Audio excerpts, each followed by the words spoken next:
9.8 in his first run. Maybe he feels like he got bested by Luan and he wants to keep it going here. If anybody can do it, it's him. Kickflip to 50-50.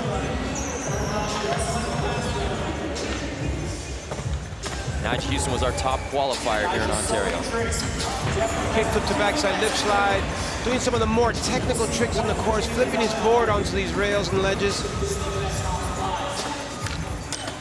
Oh my goodness, that's a textbook Nyjah Huston move. You think he has nothing else, and he bangs you over the head with a bigger move. A cab to backside nose blunt fakie.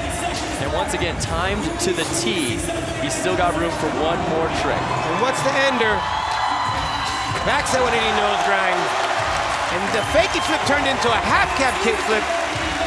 Is that what it takes to get the top score? This guy is the most phenomenal contest skater. A 9.2. We have Incredible. a new leader. Incredible.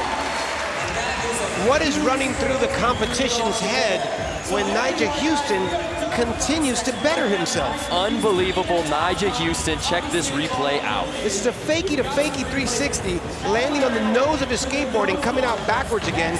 It's called a cab back nose blunt fakie, and then following up with a big ender, the backside 180 nose grind on the hubba. This kid is incredible.